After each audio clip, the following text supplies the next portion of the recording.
अस्सलाम वालेकुम। पाकिस्तान तहरीक-ए-इंसाफ से सीनियर लीडरशिप में से लोगों का एक के बाद एक छोड़ के जाने का सिलसिला जारी है। सबसे पहले जब आगाज़ हुआ तो पाकिस्तान तहरीक-ए-इंसाफ वाले कहते थे कि इसको हमने टिकट नहीं दिया इसलिए छोड़ दिया, इसके भाई को अकोमोडेट कर लिया था इसलिए चला गया। लेकिन शीरीन मिज़ारी का जाना या फैज़ुल हसन चौहान का जाना या इसी तरह के बाकी जो नाम सीनियर लेवल से सामने आए, उसके बाद पार्टी के अंदर एक बात एटलीस्ट तय हो चुकी है कि जो इस वक्त रियासत की पॉलिसी है उसके आगे ये पाकिस्तान तहरीक-ए-इंसाफ की सीनियर लीडरशिप ज़्यादा देर खड़ी नहीं हो सकेगी। 9 मई के जो भी एक्शंस थे, 9 मई के इक़दामात को इनमें से कोई भी पब्लिकली आके डिफेंड करने की पोजीशन में नहीं है और एक बड़ी क्लियर लाइन ड्रॉ कर दी गई है। और क्लियर लाइन ये थी कि जिसने 9 मई को कोर कमांडर के घर को चलाया या मियाँ वाली एयर बेस के ऊपर जो कुछ हुआ या जो कुछ बाकी आर्मी की इंस्टॉलेशंस के साथ जो कुछ किया गया, जो उसके अंदर हिस्सेदार है उसको रियासत टॉलरेट नहीं करेगी। मैं रियासत ख़ास तौर पर ये इसलिए बोल रहा हूँ कि इस वक्त मिलिट्री इस्टेब्लिशमेंट में और हुकूमत वक्त में दोनों में कोई फ़र्क नहीं है इस पॉलिसी के अंदर। 2014 के धरने के दिनों में एक वाक़या पेश आया था कि जब पार्लिमान की दीवारों को तोड़ दिया गया या पाकिस्तान टेलीविज़न स्टेशन के अंदर जो पैट के और PTI के लोग थे दाखिल हो गए, उस वक्त भी ये काम हुआ, 2 रियासती इदारे हिट हुए, लेकिन उस वक्त की इस्टेब्लिशमेंट की शायद ये पॉलिसी नहीं थी। उस वक्त इस तरह का रवैया नहीं हुआ। एंटी टेररिज्म एक्ट के नीचे पर्चे दर्ज हुए असद उमर के ऊपर भी, इमरान खान के ऊपर भी, बल्कि जब इमरान खान वज़ीर आज़म भी मुंतखब हो गए थे तो उस वक्त भी उनके ऊपर ATA का, उनके ऊपर भी पर्चा था 7ATA का और असद उमर के ऊपर भी मौजूद था। लेकिन उस वक्त रियासत ने उनके ख़िलाफ़ एक्ट नहीं किया। इस दफ़ा आर्मी इंस्टॉलेशन हिट हुई और ख़ास तरीक़ाकार जो था वो आर्मी चीफ़ को हिट करने के मुतरादिफ था। ऐसी एक बगावत वाली फ़िज़ा थी कि रिटायर्ड लोग जो थे वो क्वेश्चन कर रहे थे। सोशल मीडिया पे कुछ रिटायर्ड लोगों ने यूट्यूब चैनल्स खोल के उसके ज़रिए प्रोपेगेंडा किया। आर्मी चीफ़ की फैमिली के लिंक्स किसके साथ हैं, कहाँ जाते हैं, उनका डाटा चुराया गया नादरा के रिकॉर्ड से।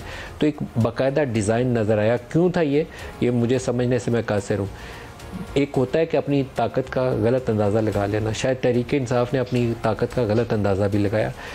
एंटी इस्टेब्लिशमेंट बयानिया किसी सियासी लीडर के लिए कभी बुरा नहीं होता, लेकिन उस एंटी इस्टेब्लिशमेंट बयानिए के लिए ज़रूरी होता है कि आप फिर उसी इस्टेब्लिशमेंट की मदद से इक़्तिदार में आने का रास्ता ढूंढना बंद कर दें। इमरान खान इस्टेब्लिशमेंट की मदद से 2018 में इक़्तिदार में आए थे, जैसे पहले नवाज़ शरीफ आए थे या जैसे बहुत सारे और लीडर्स आए थे, उसमें कोई फ़र्क नहीं था। और 3.5 साल जो सेम पेज की हुकूमत थी वो भी सबके सामने बिल्कुल अयां था। फिर इन्होंने 27 मार्च को अमेरिका ख़िलाफ़ एक नारा लगाया कि ये एक धमकी आई है अमेरिका से। साइफ़र को इन्होंने जो अपने पाकिस्तानी सफ़ीर ने लिख के भेजा था उसको इन्होंने कहा अमेरिका की धमकी आई है कि आपकी हुकूमत गिरा देंगे, और यहाँ से मीर जाफ़र और मीर सादक ने मिल के हमारी हुकूमत गिरा दी है। ये जनरल बाजवा के लिए इन्होंने अल्फाज इस्तेमाल किए और उसी जनरल बाजवा से प्रेसिडेंट हाउस में चोरी छुपे मुलाकातों के अंदर उनको 8 माह की एक्सटेंशन ऑफ़र करते रहे। और ये सिलसिला सितंबर में शुरू हुआ था और चलता रहा ये 3-4 हफ्ते तक। और पहले इमरान खान ने 2 दफ़ा प्रेसिडेंसी में उनको एक्सटेंशन की ऑफ़र की, उसके बाद असद उमर और प्रवेश खटक जाकर आर्मी हाउस पिंडी के अंदर उनको एक्सटेंशन की ऑफ़र करके आए। और दावत ये थी, ऑफ़र ये थी PMLN या PDM के लिए कि ये जो ताहयात नहली है नवाज़ शरीफ की, इसके लिए भी हम पार्लिमान के ज़रिए सपोर्ट करके इसको अंडू कर देंगे, ख़त्म कर देंगे, कॉन्स्टिट्यूशनल कवर दे देंगे। तो आप एक्सटेंशन लीजिए, अप्रैल के महीने में इंतखाबात कराइए और फिर आप चले जाइए, तब तक आप ही रहिए और आप एक्सटेंशन ले लीजिए। ये सूरत हाल थी। और उसके बाद आप कहें कि आप एंटी इस्टेब्लिशमेंट हो गए हैं तो ये बात काफ़ी माननी मुश्किल हो गई है। बाज़ नारे ऐसे थे, मैं 2014 की साथ मिसालें इसलिए देता हूँ कि दोनों के अंदर डिज़ाइन पीछे एक ही था। मुझे मालूम नहीं है कि वो पीछे प्लानर्स जो इसका स्क्रिप्ट राइटर था वो भी एक ही था या नहीं था, लेकिन उस वक्त भी नारा था आज़ादी मार्च। वो D चौक को आज़ादी चौक बोलते थे और वो नवाज़ शरीफ की हुकूमत गिरा के फ़ौज की मदद से, एम्पायर की उंगली कहते थे उठने वाली है, और आज़ादी मार्च को अब कर दिया हकीकी आज़ादी मार्च। इस्लामिक टच थोड़ा सा ज़्यादा डाल दिया, मदीना की रियासत के नारे ज़्यादा मार दिए। और हकीकी आज़ादी क्या थी? हमने अमेरिका की ग़ुलामी से इस कौम को आज़ाद करवाना है और मिलिट्री इस्टेब्लिशमेंट नहीं होगी, हम कोई ग़ुलाम थोड़ी, हम तो आज़ाद कौम है। ये जलसों का नारा था, लेकिन रात को इस्टेब्लिशमेंट के साथ बयानिया ये था कि आप इंतखाबात करवाएं, आप एक्सटेंशन ले लें। तो ये 2 अमली ज़्यादा देर चल नहीं सकती। हुआ क्या कि लीडरशिप तो किसी और स्केल पे थी, वो पब्लिक को एक बयानिया दे रही थी, रात को मुज़ाकरात कर रही थी, लेकिन वो सारे लोग जो सड़कों के ऊपर थे उनके लिए वो नारा वही था कि हम कोई ग़ुलाम थोड़ी हैं। तो जब वो नारे लगे और लोग जाके कोर कमांडर हाउस के अंदर जलाओ गिराव कर रहे थे, उस वक्त वो लीडरशिप उस चीज़ को कंट्रोल नहीं कर सकी। एम आलम बेस के ऊपर जो कुछ हुआ, हमज़ा कैंप ISI के हेड क्वार्टर के बाहर जाकर जो कुछ किया गया, जो कुछ मुख्तलिफ कंटोनमेंट्स के अंदर किया गया, अब उसको तहरीक इंसाफ में से पब्लिकली आकर कौन आके ओन करेगा और डिफेंड करेगा? कोई भी नहीं करेगा।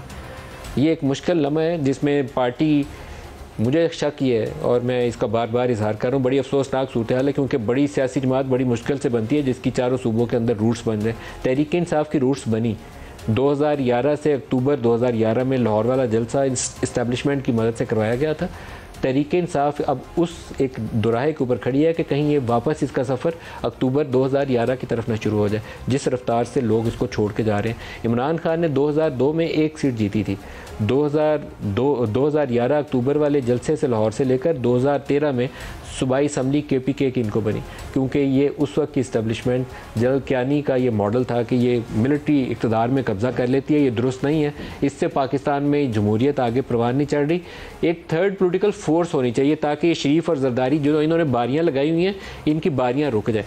एग्जैक्टली यही थिंकिंग थी, इसी सोच के तहत एक तीसरी कुव्वत को खड़ा किया गया, और वो तीसरी कुव्वत इस वक्त जो है उसने अपने पाँव के ऊपर खुद कुल्हाड़ा मार लिया, इसलिए कि वो जिनके कंधों के ऊपर सफ़र करके यहाँ तक पहुँची थी, सबसे बड़ी लड़ाई उन्होंने उसी से मोल ली, और लड़ाई भी ऐसी जो आज तक पहले किसी सियासतदान ने ली नहीं। आम तौर पर पाकिस्तान में जिसकी हुकूमत गिराई जाती है, नवाज शरीफ की गिरी तो वो इंतज़ार करता है कि 2 साल बाद 3 साल बाद मेरी दोबारा बारी आ जाएगी, 5 साल बाद आ जाएगी। जद्दा चला गया, लंदन चला गया, लोगों ने बुरा भला कहा। मेरा ख्याल था जिस दिन नवाज शरीफ जद्दा गया था कि उसकी सियासत का आखिरी दिन है, वो वापस आके एक दफ़ा फिर वज़ीर आज़म बन गया। लेकिन शायद GHQ पे चढ़ाई नवाज शरीफ ने कभी नहीं की होगी, उन्हीं के कंधों पर चढ़ के आए थे। IGI वैसे ही बनी थी जैसे इमरान खान की हुकूमत बनी है। तो ये कुछ ऐसी चीज़ें हैं जो हमारे लिए सबक है, लेकिन शायद अगर सीखना हो तो तब कि आइंदा उनके कंधों पे चढ़ के हुकूमत लेना बंद कर दें, अपनी सियासत के लिए ख़ुद कोशिश करें। वो रास्ता GHQ के दरवाज़ा 4 जो भी शेख रशीद साहब जिसका नाम लेते हैं, लाजमी नहीं है उधर से होके गुजरता हो, 10 साल 20 साल हो सकते हैं इंतज़ार करना पड़ जाए, लेकिन वो देर पार रास्ता होगा। तो आज के प्रोग्राम में जो हमारे साथ शुरका हैं उनसे बात करेंगे। मोहम्मद हैं पाकिस्तान मुस्लिम लीग नवाज से, और शुएब शाहीन साहब हैं मारूफ मारे कानून। दोनों को खुशामदीद कहता हूँ। शीरी मज़ारी ने और फयाजुल हसन चौहान ने जो कुछ आज कहा, पहले थोड़ा सा आपको सुनवा दूँ फिर आगे चलते। मैं 9th और 10th में पर होने वाले वायलेंस की मजम्मत करती हूँ, और मैंने ये फैसला किया है कि मैं एक्टिव पॉलिटिक्स छोड़ रही हूँ। आज से मैं PTI या किसी भी सियासी जमात का हिस्सा नहीं होंगी। असल चीज जिसकी वजह से मैं आज ये ऐलान कर रहा हूँ कि मेरा PTI से अब कोई ताल्लुक नहीं है। जूम मीटिंग होती थी, अब तीसरे दिन खान साहब ट्रेनिंग दे रहे थे फौजी इलाकों के अंदर अमारतों की तरफ लोगों को मुजाहरा करने की तरफ जाने की। जूम मीटिंग्स के अंदर मोटिवेट किया जाता था तर्जुमानों को कि मीडिया के अंदर किस तरह फौज के खिलाफ, बाजवा के खिलाफ आपने जनाब क्या क्या बातें करनी है, डरना नहीं है, घबराना नहीं है, कुछ नहीं होता, खौफ के दरवाजे तोड़ दो, सारा कुछ। सियासत मैं नहीं छोड़ रहा, गज वज के इस पाकिस्तान में सियासत करता रहा हूँ और करता रहूँगा इंशाल्लाह। ज़ुबैर साहब आपसे स्टार्ट करूँगा। ये सबसे ज़्यादा जो फायर ब्रांड किस्म के इनके तर्जमान थे ना, उनमें से एक थे। आज वही कह रहे हैं कि वो फ़ौजी इमारतों की तरफ जाने की तलकीन किया करते थे। मेरा नहीं ख्याल है कि इमरान ये कहते होंगे कि जाके GHP को हमला कर दो, लेकिन अब तो फयाजुल हसन चौहान ने कह दिया, तर्जमान थे फयाजुल हसन चौहान ने कहा। आपने बड़ी अच्छी एनालिसिस की थी, सम अप किया था अक्टूबर 2011 से लेके आज तक का सफ़र। इसमें एक चीज़ जो एलिमेंट था ना, जो 9 मई के हवाले से है कि जिस which brought them down so much, मेरी नज़र में वो चाहे 9 मई को होता है इस साल, या कुछ महीने के बाद होता, या अगले साल होता, इट वाज कमिंग। उसकी एक रीज़न थी। जो अक्टूबर 2011 में पार्टी एक बनी या लॉन्च की गई, उसका बेसिस एक था, कोई पॉलिसी नहीं था, कोई परफॉर्मेंस नहीं था, कोई फॉरेन पॉलिसी नहीं था, एक ही था, ये शरीफ सरजरदारी जो हैं, they are bad people. It's a war between good and evil. Good जाहिर है अपने आप को, और फिर उसको बिल्टअप किया इतनी शदीद नफरतों पर कि पॉलिटिकल राइवलरी को ख़त्म करके एनिमी स्टेटस दिया। उनके जो आम पढ़ा लिखा क्राउड था, और इनकी पार्टी में पढ़ा लिखा, वो इस तरह से देखते थे, हमें देखते हैं, अभी पता नहीं क्या होगा, और इस किस्म के सवाल पूछते हैं कि जिसमें वो कहते हैं कि ये कोई मतलब वो कहते हैं ना, मदीना की रियासत जब बनी थी तो एक तरफ कुफ्र थे और दूसरी तरफ इस्लाम की जंग हो रही। हमें अभी तो जब इस्लामिक टच दिया है लास्ट ईयर, ज़्यादा दिया है, तो उसमें एक तो फ़ौज को ऐड कर दिया और इस्लामिक टच ऐड कर दिया, और उनकी अब तकरीरें पिछले 1 साल की उठाएं कि एक जंग क्या उन्होंने डिफाइन की थी। सो वो नफरतें इतनी थी कि वो चिंगारी की जरूरत थी, एंड इट हैपेंड। अच्छा, फिर डिफाइन किया कि रेड लाइन है, खान का अरेस्ट इज रेड लाइन, और पाकिस्तान जला देंगे। बार बार लोग कहते थे पाकिस्तान जला देंगे। सो कोई कॉशन नहीं कहा गया कि जी आपने क्या करना है, and it was directed against the military. कोई बिलावल हाउस नहीं किया, कोई जाती उमरा नहीं किया। अगर पॉलिटिकल राइवल्स शहबाज साहब के घर गए, राना साहब घर गए, लेकिन लार्जली मिलिट्री की जो निशानियां थी उनको हिट किया गया, 14 की निशानियां वगैरह का घर सब जला उला दिया था ना, उसके बाद रात को गए थे। तो वो तो फिर वो फाइंड कर रहे थे कि और कौन सी जगह है जहां हम कर सकते हैं। बट टिपिकली लाहौर में कोई भी जुलूस निकलता है, शदीद गुस्सा होता है, तो गवर्नर हाउस वहाँ माल रोड पर है, बड़ा एक नेचुरल एक जगह है जहाँ आप जाके अपना गम गुस्सा उतारते हैं।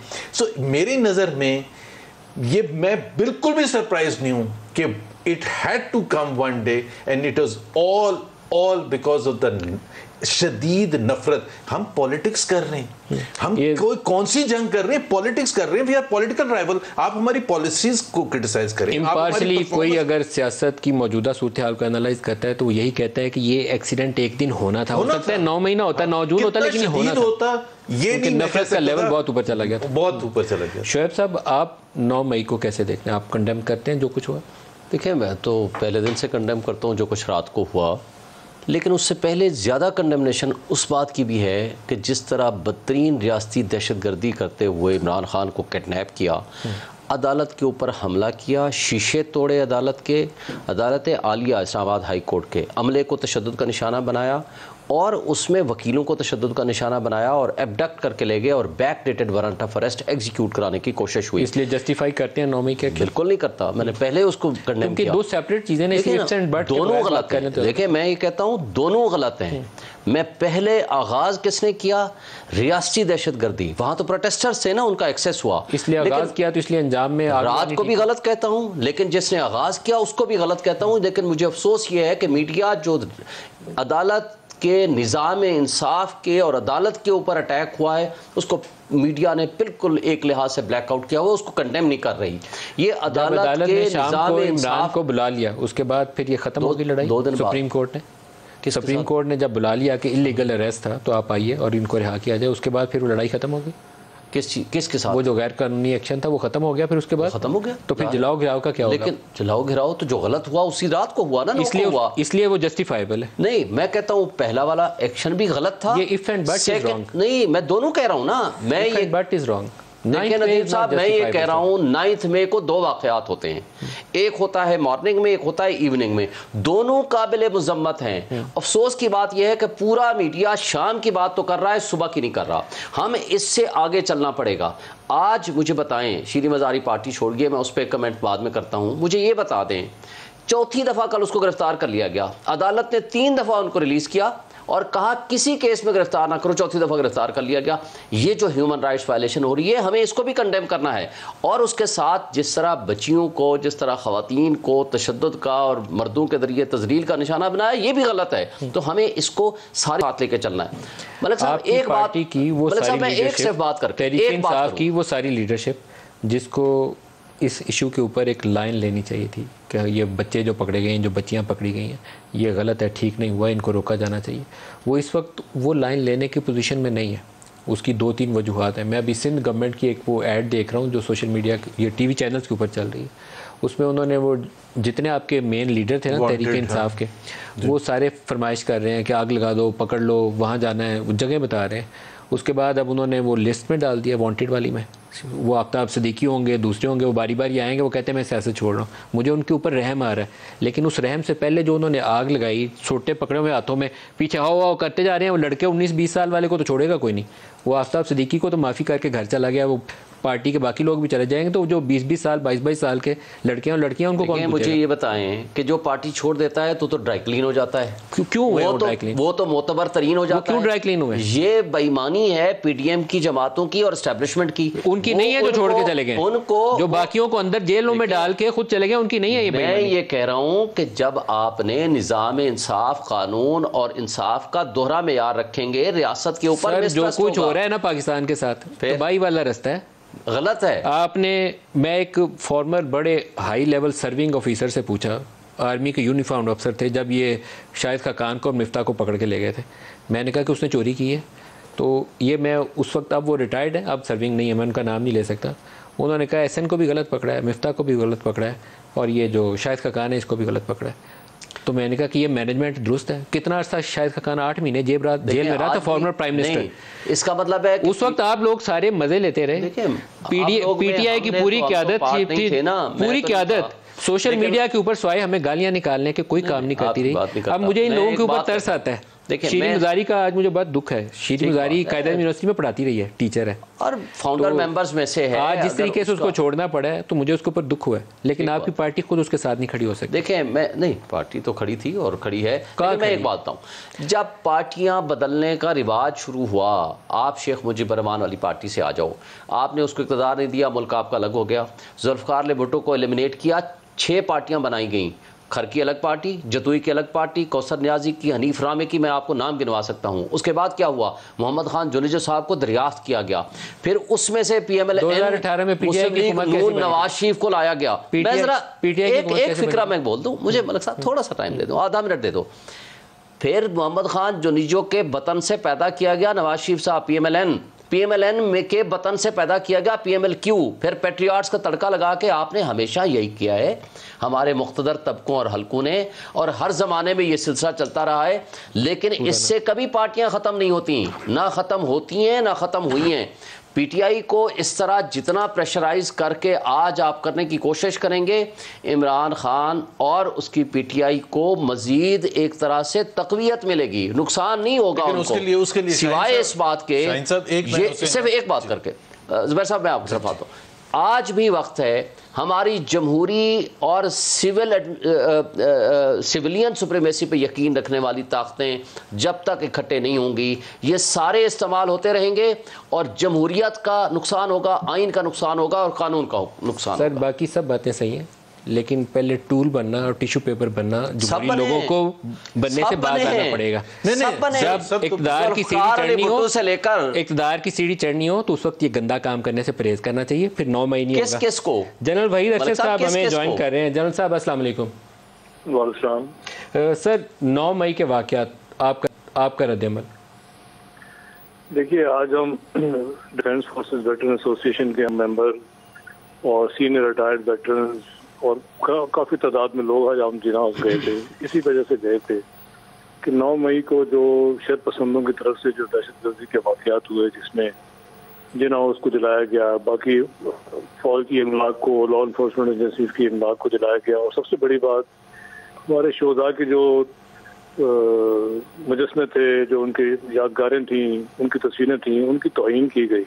इसकी मजम्मत करने गए थे और यकजहती का इज़हार करने गए थे, और ये कहने गए थे कि देखें इस मुल्क में सबसे जो बाइस एहतराम लोग हैं और उनकी फैमिलीज हैं वो शोधा हैं, और जिस तरीके से उनकी तौहीन हुई है किसी मुल्क में ऐसा नहीं होता। तो ये हमारे लिए काबिल कबूल नहीं है, और हम वेटरन कम्युनिटी जो है, हम फौज पाकिस्तान के साथ शाना बशाना खड़े हैं। ये हम काबिल कबूल नहीं है कि चंद लोग जो हैं वो अपने सियासी मकासद के लिए फौज और अवाम को आपस में इस तरीके से आमने सामने करने की कोशिश करें। और हमें खुशी हुई है कि 9 मई को इतने बड़े मुल्क में चंद हज़ार लोग थे जिन्होंने शरपसंदी में हिस्सा लिया। बाकी अवाम अल्हम्दुलिल्लाह फौज के साथ खड़ी है और हमेशा खड़ी रहेगी। तो ये इंशाल्लाह कोशिशें जो हैं ये नाकाम होंगी, और हमने बड़ी स्ट्रांगली हुकूमत से और मिलिट्री अथॉरिटी से अपील की है कि तमाम लोग जो इस बलवे में, लूट खसूट में, मार में, जलाने में और शर्त पसंदी में इन्वॉल्व थे, उनको जो रेलेवेंट लॉज हैं सख्त सजा मिलनी चाहिए। और उसके अलावा उससे बढ़कर जो उनके प्लानर्स थे, जो फैसिलिटेटर्स थे, जो अबेटर्स थे, उनको भी उतनी या उससे ज़्यादा सजा मिलनी चाहिए। जनरल भाई साहब, जो प्लानर्स वाला हिस्सा है वो बड़ा इंपॉर्टेंट है। मैं बाज़ चीज़ों के ऊपर मेरा वो ज़हन पूरा मुतमईन नहीं होता। उसी तरीके से मुझे अभी इत्मीनान नहीं है जब ये बताया जाता है कि वो बलवे के दौरान ये जगहों पे आग लगी। मैं पूछता हूँ कि वो बलवे वालों को कोर कमांडर हाउस, MM आलम बेस, वो किला बाला हसार, चकदरा, वो हमजा कैंप, ये सारी यही जगह क्यों मिली, बाकी जगह क्यों नहीं मिली? तो इसके प्लानर्स कौन थे जिन्होंने ये टारगेट चूज़ किया कि मिलिट्री से रिलेटेड जो जगह है ना, या ISI से रिलेटेड है, इनको जाएंगे, इनको हिट करेंगे? वो कौन थे? देखिए, वो आप ये तो बल्कि हमें खुशी है कि मीडिया ने जो प्लानर्स हैं, जो उनके पीछे लोग हैं, उनको काफी बेनकाब किया है। आपको मालूम है वो लोग कौन है। ये जो भी अपने सियासी मकासद के लिए और अपने जाती मकासद के लिए, अपने अनाज के लिए इस किस्म के काम करते हैं, उसका ना उनको कोई फायदा होगा ना इसको कोई फायदा होगा। अभी मुझे देखें, अभी इसमें किसको फायदा होगा? किसी को भी नहीं। तो मेरे ख्याल में ऐसी चीजें जो हैं ये मुल्क की सालमियत के लिए ठीक नहीं है। और ये इनको जब तक इनको स्ट्रॉन्ग सजा नहीं मिलेगी, जब तक इन लोगों को करार वाकई इंजाम नहीं पहुंचेंगे, ये लोग इस तरीके से अगर हम नहीं करेंगे और ये हुकूमत और मिलिट्री अथॉरिटीज प्रोसेस और लॉ के थ्रू इनको सजाएं नहीं देंगी, तो इस तरह की हरकतें ये दोबारा करेंगे। अच्छा, आप लोगों की तरफ से आज एक बड़ा अच्छा मैसेज है और स्ट्रॉन्ग मैसेज है। मेरे ख्याल में कोई परहैप्स 2 दर्जन के करीब मिलिट्री ऑफिसर्स हैं जनरल लेवल के, जिन्होंने विज़िट किया, और आप लोग बाकायदा ये डिमांड कर रहे हैं कि जो इन्वॉल्व है उसको सख्त सज़ा दी जाए। ख्वाह इसके अंदर जनरल साहब, ख्वाह इसके अंदर कोई रिटायर्ड हो, शायद कोई हो सकता है कि सर्विंग भी इसके ज़ुमरे में आ जाए, तो सारों को सज़ा मिलनी चाहिए। देखिए, हमने ये कहा है कि और आज की मीटिंग में हम 20 से ज़्यादा तो सीनियर रिटायर्ड जनरल ऑफिसर्स थे, बल्कि वो साबका लाहौर के साबका कोर कमांडर्स भी थे। और हमने ये मुतालबा किया कि जो लोग उसमें इन्वॉल्व हैं, चाहे वो माशरे के किसी भी तबके से ताल्लुक रखते हो, कोई उनकी माफ़ी नहीं होनी चाहिए। ये हम इस चीज़ में बड़े क्लियर हैं। और ये जब तक ये अपने मंतकी इंजाम तक ये सिस्टम प्रोसेस नहीं पहुंचेगा, ये मुल्क ठीक नहीं हो सकता। बहुत शुक्रिया जनरल वहीद अशरफ साहब। आप ब्रेक ले लेंगे, ब्रेक के बाद दोबारा गुफ्तगू का आगाज़ करें। Welcome back. आपको एक इमरान खान का छोटा सा एक स्टेटमेंट सुनाऊंगा। मैं जो कहता हूँ कि तहरीक-ए-इंसाफ ने अपनी ताकत का गलत अंदाज़ा लगाया। आप रियासत के ऊपर बाकायदा हमला आवर होकर उसको फ़तह करने वाली कोशिश नहीं कर सकते। ये एक वो पाकिस्तान में वक्त आता है जब मार्शल लॉ लग जाते हैं, अल्लाह ना करे कि कभी दोबारा ऐसी स्टेज आए, वो सारा आइन वाइन कानून तोड़ के तो वो काबिज़ हो जाते हैं, फिर उसका फ़र्द वाहिद का ऑर्डर सारा कुछ होता है। लॉ ऑफ द लैंड के तहत आप चलें तो फिर हमेशा एक तरीकाकार होता है। 9 मई उसमें कहीं फिट इन नहीं बैठता। इमरान खान का एक आपको स्टेटमेंट सुनाता हूँ, फिर आगे सवाल जवाब शुरू करते हैं। I doubt if there is any sense in the army chief right now, because he's so petrified that if I win the elections, he's petrified I'll denotify him. All this is happening because of this. Military leadership means one man, the army chief. It's a disciplined army. Whatever the army chief wants happens. The orders go down, and we take pride in the fact that we have a disciplined army. Problem is, if you have a man up there who, in order to preserve himself, is dismantling our democracy, our constitution, fundamental rights, he's basically dismantling the future of this country to protect himself. And I assured him, I said, look, I won't remove you. Don't worry, if I come to power, I won't remove you. ये आपको खान साहब के अगर अल्फाज समझ आए हों तो बराह रास्त जो कुछ वो आर्मी चीफ के लिए कह रहे हैं, ये परहैप्स वो स्टेज थी जब इन्हें लगा कि आई एम टू पावरफुल, अब मैं सारों को स्टीम रोल कर सकता हूँ। यही रॉन्ग एजम्पशन है। ये सियासत के अंदर सियासी अंदाज़, लॉ और कॉन्स्टिट्यूशन, वो जो बंदा अप होल्ड करके आगे चलता है वो तो जीतता है, जो उसको अप होल्ड नहीं करता वो मार खा जाता है। ज़ुबैर साहब, आपने भी ये स्टेटमेंट सुनी होगी।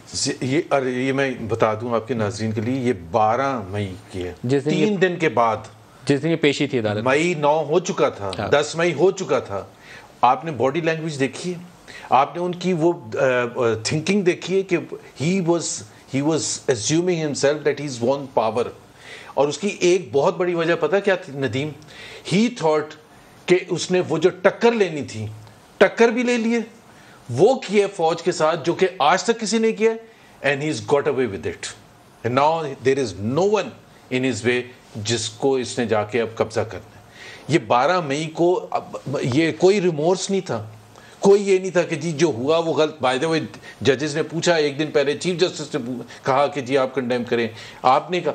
ये तो इन्होंने 5-6 दिन के बाद भी ये कहा कि मुझे तो कोर कमांडर के अलावा किसी का पता ही नहीं है। मतलब पार्टी इतनी बड़ी, तो ये जो है ना, आई थिंक इनके मेंटल लेवल जो था ना उस वक्त, ये जो 12 तारीख को, it was completely in direct opposition to what people were thinking कि क्या इतना बड़ा वाकया जो फॉल आउट है अब वो होना चाहिए, क्योंकि पार्टी इस तरह पाँव पे नहीं खड़ी रह सकेगी। मेरे ख्याल में ये ज़रूरत से ज़्यादा जो आप लोग इस वक्त उनको टिबरी टाइट कर रहे हैं ना, वो भी नहीं आपको करनी चाहिए। देखें, जो पाकिस्तान, हम जब अभी बात कर रहे हैं इमरान खान के लिए कानून की हुक्मरानी और कानून की उन्होंने धज्जियां आपने तो उनकी पार्टी के लीडर एक के बाद एक ना पार्टी की सियासत छोड़ रहे हैं। अब शीरी मजारी का छोड़ने का मतलब यह है कि आपने बाकायदा उसको पकड़ के 10-12 दिन बहुत थकाया है, अब उसकी और बर्दाश्त नहीं है, उसने कहा बस मैं पार्टी छोड़ता हूं। तो सुने ज़रा, मेरा ख्याल है 2017 के बाद से, जब से मियां नवाज शरीफ को डिस्क्वालीफाई किया था, उसके बाद से हमारा बाजू मरोड़ा जा रहा था। मेरा ख्याल है एक second, we stood as a party. 4 साल इमरान खान ने क्या नहीं किया था? आपने तो कुछ किस्से सुनाए थे ना कि उसको पकड़ा और आपको किसी सर्विंग उस वक्त के किसी ने बताया था। बट नदीम, उसके अलावा जो पीछे हो रहा था, जो इंटिमिडेशन, जो थ्रेड्स, जो तबाही मचाई हुई थी, जो जिस तरह से मैनेज किया जा रहा था, and Imran Khan was directly responsible for it, and by the way he was owning that responsibility. चाहे वो वाशिंगटन में खड़े होते थे, चाहे वो किसी और को इंटरव्यू दे रहे होते थे, या पाकिस्तान में, कि मतलब इस किस्म के राना सनाउल्लाह को मैं मूंछों से पकड़ के वो करूंगा। और आपको वो दिन भी याद है कि जब राना सनाउल्लाह को अंदर बंद किया था एक हेरोइन डाल के, तो उसके दूसरे दिन प्रेस कॉन्फ्रेंस कौन कर रहा था? प्रेस कॉन्फ्रेंस शहरियार अफरीदी और उनके साथ एक 2 स्टार बैठे थे। मतलब वो was that an acceptable thing कि कमिंग फ्रॉम एन इंस्टीट्यूशन? तो मेरा ख्याल है इमरान खान ने तो एक इतना बेहतरीन मौका था। ये अगर 12 को भी ये कहते कि मैं सबसे पहले बात करना चाहता हूँ, मैं शर्मिंदा हूँ जो 9 तारीख को हुआ, 9 को तो मैं तौर पे डिस्कस कर लेना चाहिए। बिल्कुल, ये जो आप कह रहे थे ना पार्टी बचने का, पार्टी बिल्कुल बचनी चाहिए, बिल्कुल बचनी चाहिए। ये कोई पाकिस्तान के लिए अच्छा नहीं है, इन द पास्ट ऑल्सो, लेकिन उसमें रिस्पॉन्सिबिलिटी ओन करनी पड़ेगी कि ये इतना बड़ा वाकया हो गया अंडर देयर वॉच, और इसकी रिस्पॉन्सिबिलिटी कोई इन हाउस थिंकिंग नहीं होनी तहरीक इंसाफ में। मतलब मुझे ये अच्छा नहीं लग रहा जो कुछ आज शीरी वाले वाकये के बाद लगा। कुछ तो होते हैं ना, वो मौसमी बटेरे होते हैं, वो देखते हैं हवा का रुख क्या है, ये जीतने वाले हैं तो इधर आ गए, आप जीतने वाले हैं तो आपकी तरफ आ गए। वो उनके आने जाने से ना खुशी ना अफसोस होना चाहिए। लेकिन प्रॉबेबली कुछ ऐसे लोग होते हैं जो पार्टी के साथ जुड़ के चल रहे होते हैं, उनको डंडा मार के अगर कोई तोड़े तो फिर पार्टी का नुकसान है, सियासत का नुकसान। खान साहब से दोबारा बात नहीं हुई, इन हाउस थिंकिंग होनी चाहिए। जिस दिन हाई कोर्ट में हम थे वो सारा दिन मैं उनके साथ था, जब बेल हुई, और बेल होने के बाद भी मैं जियो के प्रोग्राम में राना सनाउल्लाह साहब के साथ प्रोग्राम में बैठा था। उस वक्त तक उन्होंने उनको 3 घंटे उसके बावजूद कन्फाइन रखा। देवर थिंकिंग के उनको छोड़े या ना छोड़े। हालांकि हाई कोर्ट ने सारे केसेस में बेल दे दी थी जो डिस्क्लोज्ड हैं या नहीं है। फिर मैंने उनको बड़ी तनकीद भी की थी कि ये आपकी बदनीयती है, आप इस तरह ना करें, आप कानून और आइन के मुताबिक चलें। उसके बाद से मेरी बात नहीं हुई। देखें, एक बात तय है, जहांगीर तरीन साहब छोड़ गए, 22 MPA इन्होंने खुद निकाल दिए थे KPK से, जिन्होंने वो पैसे लिए थे। वो इलेक्शन से पहले पिछले साल, वो इलेक्शन के बाद की बात नहीं है, वो इलेक्शन से पहले हो गई थी। 2018 के इलेक्शन से पहले इनका पहले हो गए थे ना वो। नहीं, 22 MPA इन्होंने खुद निकाले थे जिनके ऊपर इल्जाम था उन्होंने पैसे लिए। 2018 से पहले रास्ता लगा। बहरहाल वो मैं एक बात कर रहा हूँ, पिछले साल भी तो 50 MNA एंड MPA इनको छोड़ के गए, जिस वजह से भी गए मैं उसकी तफसील में नहीं जाना चाहता। 50 MNA MPA बहुत बड़ी बात होती है, लेकिन पार्टी मजीद स्ट्रांग हुई। देखें, पार्टियां इस तरीके से ना खत्म होती हैं ना खत्म हो सकती हैं। पार्टी को इन हाउस थिंकिंग करनी चाहिए कि 9 मई जैसे वाकयात का हिस्सा ना बने। देखें, हमेशा करनी चाहिए, और इस मामले में तो बहुत ज्यादा थिंकिंग करने की जरूरत है। मेरे ख्याल में इमरान खान को अभी भी एक पॉलिसी बयान जारी करना चाहिए 9 मई के ऊपर। देखें, बहुत बड़ी जरूरत है। तहरीक इंसाफ फॉर्मली ऑफिशियली इस चीज को कंडेम करते हुए जिम्मेदारी अब खान साहब के ऊपर डबल हो गई है। क्यों? कि उनकी जो सेकंड लीडरशिप है इस वक्त वो सारे के सारे जेलों में पड़े हुए हैं। Either they are behind the bar, या जो ही वो बाहर आते हैं उनको गिरफ्तार दोबारा कर लिया जाता है। दे आर अंडर थ्रेट, उनके ऊपर शदीद प्रेशर है, उनके ऊपर किस किस तरह के दबाव है हम तो नहीं बता सकते, जो उनको पता होगा वो आएंगे बताएंगे। इस वक्त मजीद विजडम की ज़रूरत है। लेकिन एक क्रेडिट इमरान खान साहब को जाता है, स्ट्रॉन्ग नर्व्स का आदमी है, he is a brave man, he is standing, और सारी पब्लिक के साथ, मीडिया के साथ, लोगों के साथ, अपने नैरेटिव के साथ खड़ा हुआ है। जहाँ तक इस बात का ताल्लुक़ है, मैं बताऊँ, जिस दिन पहले दिन चीफ जस्टिस साहब ने बुलाया था, उधर पेश किया था, और मैं भी वहाँ मौजूद था, मैं उनका वकील भी था, और वह बात खुल के कही थी कि जी मुझे कुछ भी नहीं पता, पीछे जो कुछ हुआ मैं उसकी मजम्मत भी करता हूँ, और मैं मैसेज देता हूँ कि मैंने हमेशा रूल ऑफ लॉ की बात की है, मैं कानून की हुक्मरानी और आइन की बालादस्ती के लिए खड़ा हुआ हूँ। मेरा मामला जो लीड कर रहे थे रैलीज, वो कौन थे? 22 आए हुए थे। देखिए, अब तो फुटेज क्या आपका ख्याल है कि इमरान खान साहब लीड कर रहे थे? नहीं, जो लीड कर रहे थे वो कौन थे? मुझे आप इनकी स्टेटमेंट एक मिनट नदीम साहब, ब्रेक ले लें जी, हमारे साथ रहिएगा। प्रोग्राम में दोबारा खुशामदीद कहते हैं। ज़ुबैर साहब, आपकी सियासी जमातें जो हैं, नून है, पीपल्स पार्टी है, इन दोनों ने ये उतार चढ़ाव देखा है। एक स्टेज पे शायद आपकी जमात के 18-19 MNAs रह गए थे, एक स्टेज पे पीपल्स पार्टी के कुछ 16 या 18 रह गए। इस्टेब्लिशमेंट की पुश के नीचे जमात बढ़ना वो भी बुरी बात है। जी बिल्कुल। जैसे बाप पार्टी बनाई गई अब इत्तेहाद बनना, इसी तरीके से सियासी जमात को तोड़ना भी बुरी बात है। तो आप अगर सियासतदान है तो एटलीस्ट इनको तोड़ने में हिस्सेदार ना बने। नहीं, बिल्कुल आपकी बात सही है। उससे पाकिस्तान कुछ नहीं अचीव होता है, सिर्फ पाकिस्तान के अवाम का टाइम ज़ाया होता है और पाकिस्तान के लिए नुकसानदेह होता है। जिस तरह जुल्फ़िकार अली भुट्टो को मारने के बाद भी बेनज़ीर को अलाउ नहीं किया गया और वो ज़ियाउल हक ही कहते थे ना, over my dead body and so on. जब तक उनकी डेथ नहीं हो गई वो एयर क्रैश में, तो बेनज़ीर उसके 2 महीने के बाद बेनज़ीर प्राइम मिनिस्टर बन गई। सो वो जो एक नवाज शरीफ को एक दफ़ा निकाला, फिर दूसरी दफ़ा निकाला, फिर तीसरी दफ़ा निकाला, तो उससे फ़ायदा कुछ भी नहीं होता पाकिस्तानी कौम को। तो dismantling of political parties should not be state managed, बिल्कुल सही बात है। और बिल्कुल मौका मिलना चाहिए कि जी वो भरपूर हिस्सा लें और उनको उसी तरह से ओपन फील्ड मिलनी चाहिए जैसे बाकी। शाह महमूद है या असद है, आपको उनको छोड़ें, वो आए अपनी एक पॉलिसी। वो अगर आपस में लीडरशिप की वजह से लड़ाई करके बैठे होंगे तो मैं तो नहीं बीच में। जेलों में तो लड़ाई करके नहीं बैठे होंगे, जेल में तो आपने डाला होगा। लेकिन आपको भी पता है, मुझे भी पता है, जिस तरह मैं बिल्कुल वाज़ेह तौर पर कह सकता हूँ कि असद ने कोई क्राइम नहीं किया जिसकी वजह से, या शाह महमूद मॉडरेट आदमी है। इवन शीरी मज़ारी ने क्या कसूर किया? इन लोगों का कोई इनके ऊपर कोई इल्ज़ाम नहीं है और अदालत फैसला करती है, अदालत बाहर निकालती है, घंटे बाद आप अंदर कर देते हैं। अदालत इनको कहती है आप पहले तो इस हुकूमत को आप पूछे ना कि ये एक पॉलिसी है। लेकिन एक सेकंड, शाहिद खान अब्बासी को आपने कहा 8 महीने, हमजा शहबाज को 2 साल। हमजा शहबाज तो बाहर निकल, साल और अंदर लगते तो हो सकता है पंजाब में आपके हालात बेहतर होते। नहीं सही बता रहा हूँ आपको, आप जो हालात देख रहे हैं हमजा को जेल से बाहर निकाल के देख रहे हैं। मरियम नवाज को किस लिए पकड़ा था ना, अंदर बंद किया था। और ये जो आज जिस तरह से इनको रियलाइजेशन ये अब भी नहीं है कि जो 2018 से 2022 में इन्होंने किया था। मतलब मैं वो बार दोहराते हैं। सुने शाहीन साहब, जेल में मियां नवाज, आप लोग कौन? जो हुकूमत वक्त है वही जिम्मेदारी है। नहीं, वो ओन करते थे। अच्छा, आप कंडेम कर देते? नैब की जितनी गिरफ्तारियां थी ना, आप कंडेम कर देते हैं? एक बात बता दूं, नैब की जितनी गिरफ्तारियां थी उसके 3 बंदों के ऊपर जिम्मेदारी है। एक जनरल फैज के ऊपर, सबसे बढ़कर उस वक्त वज़ीर आज़म इमरान खान के ऊपर जिसको वो रिपोर्ट करते थे, तीसरे शहजाद अकबर के ऊपर जिसको इमरान खान ने अपना एडवाइजर लगाया था, और चौथा नैब का चेयरमैन। वो इनके इशारों के ऊपर नाच के पकड़ते। आपने कहा इमरान रिपोर्ट करते थे जनरल फैज को? जनरल फैज साहब, एक फिक्रा मुझे कहने की इजाजत। ऑफिशियली तो ऐसे ही है, अनऑफिशियली आप जैसे एक बात फिक्रा कहने दें। मेरा बहुत करीबी ताल्लुक है, वो मेरे क्लाइंट भी हैं। शाह महमूद कुरैशी साहब को अभी का एक न्यूज़ अपडेट ये है कि उनको रिहाई के बाद दोबारा गिरफ्तार कर लिया गया। तो ये वही बात जो हम कर रहे हैं वही उसी की कंटिन्यूएशन रहेगी। जस्टिस जावेद इकबाल साहब बड़े ऑनरेबल चीफ जज रहे, सीनियर जज रहे, मेरे दोस्त भी हैं। उन्होंने जितने बंदे पकड़े, लेकिन मैं इमरान, शहजाद अकबर और फैज के इशारे के ऊपर पकड़े, ये मैंने जितने लोगों से पूछा सारों ने मुझे इसकी तस्दीक की। विद रिस्पेक्ट मैं एक बात करूं, इस वक्त भी इस हुकूमत के मिसिंग पर्सन के वो कमिशन के चेयरमैन हैं। वो नहीं होने चाहिए थे, नहीं तो अब तक आधे से ज्यादा जो बाकी अभी मिसिंग है ना उसकी तादाद भी कम हो गई होती। He was an honest man. Honest हो गए, मैं उनकी ऑनेस्टी पे क्वेश्चन नहीं करता, लेकिन आई विश कि वो मिसिंग पर्सन के चेयरमैन ना होते। चले अलग बात है, बट एक तगड़ा बंदा होना चाहिए था जो इस हुकूमत का उनके ऊपर ट्रस्ट है। बिकॉज़ एज नैब चेयरमैन मेरा ख्याल है उनकी परफॉर्मेंस कोई भी तारीफ नहीं करने के लिए तैयार है। और जितना उनको कोर्ट्स ने भी, उस वक्त भी कोर्ट्स ने, सुप्रीम कोर्ट ने, हाई कोर्ट ने जो जजमेंट्स दी थी, आपको पता है वो जजमेंट्स क्या थी? एक लाइन में पीटीआई का बता दें, 9 मई की मजम्मत के ऊपर कोई पॉलिसी बयान आना चाहिए।